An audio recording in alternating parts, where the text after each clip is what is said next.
حضرت ابو بکر صدیق رضی اللہ تعالیٰ عنہ، آپ رضی اللہ تعالیٰ عنہ 313 یعنی بدر والوں میں بھی شامل ہیں، 10 یعنی عشرہ مبشرہ میں بھی شامل ہیں، 4 یعنی خلفائے راشدین میں بھی شامل ہیں، 1 یعنی حضور صلی اللہ علیہ وآلہ وسلم کے ساتھ غار میں رفیق ہونے کا شرف پانے میں بھی شامل ہیں۔ آپ رضی اللہ تعالیٰ عنہ نے بالغ آزاد مردوں میں سب سے پہلے اسلام قبول کیا، اور حضور صلی اللہ علیہ وآلہ وسلم نے جب دعوت دی تھی تو آپ رضی اللہ تعالیٰ عنہ نے فوراً اسے قبول کیا۔ اس طرح سابقین اولین میں بھی شامل ہوئے۔ آپ رضی اللہ تعالیٰ عنہ اسلام کے سب سے پہلے خلیفہ ہیں۔ آپ رضی اللہ تعالیٰ عنہ کا اسلامی نام عبداللہ، کنیت ابو بکر، لقب صدیق اور عتیق ہیں۔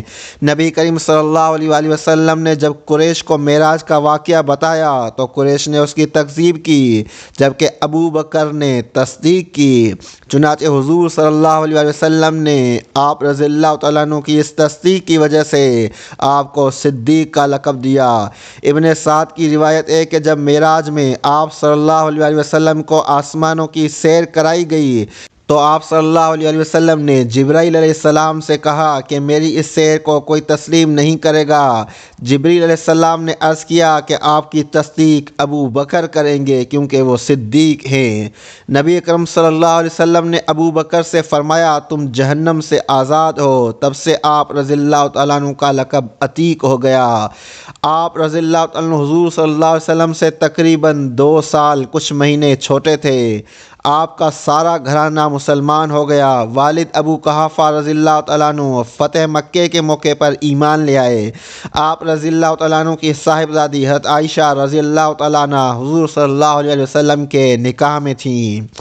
عمر بن عاص رضی اللہ تعالیٰ عنہ سے روایت ہے کہ رسول اللہ صلی اللہ علیہ وسلم نے انہیں لشکر ذات السلاسل کا امیر مقرر کیا۔ وہ کہتے ہیں تو میں آپ کی خدمت میں حاضر ہوا اور عرض کیا اللہ کے رسول صلی اللہ علیہ وسلم، لوگوں میں آپ کو سب سے زیادہ محبوب کون ہے؟ آپ نے فرمایا عائشہ۔ میں نے پوچھا مردوں میں کون ہے؟ آپ نے فرمایا ان کے باپ۔ عشرہ مبشرہ میں سے 5 آدمی حضرت عثمان بن عفان، زبیر بن عوام، طلحہ بن عبید اللہ، سعد بن ابی وقاص اور عبد الرحمن بن عوف رضی اللہ تعالیٰ عنہم اجمعین آپ رضی اللہ تعالیٰ عنہ کی دعوت و ترغیب پر اسلام لائے۔ حضرت بلال رضی اللہ تعالیٰ عنہ کو بھی آپ ہی نے خرید کر آزاد کرایا۔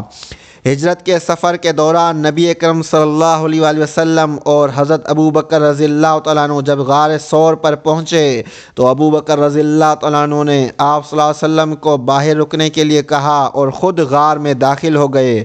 اپنے کپڑے جو خود پہنے ہوئے تھے انہیں ٹکڑے ٹکڑے کیا، غار کو صاف کیا اور جو سوراخ تھے انہیں بند کیا۔ ایک سوراخ رہ گیا تو اس میں اپنے پاؤں کی ایڑی کو رکھ دیا اور سید عالم صلی اللہ علیہ وآلہ وسلم کی خدمت میں عرض کی کہ حضور اندر تشریف لے آئیں۔ جب رحمت عالم صلی اللہ علیہ وسلم غار میں داخل ہوئے تو ابو بکر صدیق رضی اللہ تعالیٰ عنہ کی گود میں سر مبارک رکھ کر سو گئے۔ ابو بکر صدیق نے جس سوراخ پر ایڑی رکھی تھی اس سوراخ میں سے ایک سانپ نے بار بار کاٹنا شروع کیا، مگر صدیق نے اس خیال سے پاؤں نہیں ہٹایا کہ رحمت عالم صلی اللہ علیہ وسلم کی نیند خراب نہ ہو اور ان کے آرام میں خلل نہ ہو۔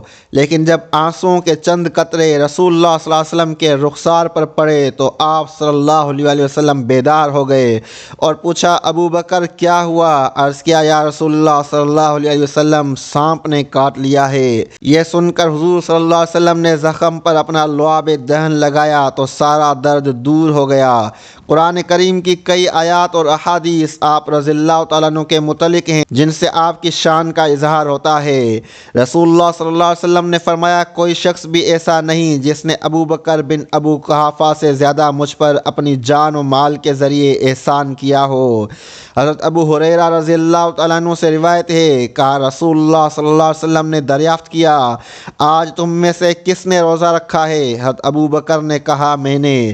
آپ صلی اللہ علیہ وسلم نے فرمایا آج تم میں سے کون جنازے میں شامل ہوا؟ ابو بکر نے کہا میں۔ آپ صلی اللہ علیہ وسلم نے فرمایا آج تم میں سے کس شخص نے کسی مسکین کو کھانا کھلایا؟ حضرت ابو بکر رضی اللہ تعالیٰ عنہ نے کہا میں نے۔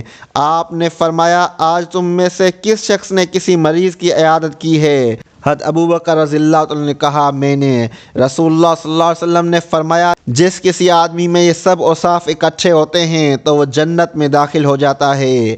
نبی اکرم صلی اللہ علیہ وسلم نے اپنی زندگی میں ہی فرمایا کہ ابو بکر سے کہو کہ وہ لوگوں کو نماز پڑھائیں۔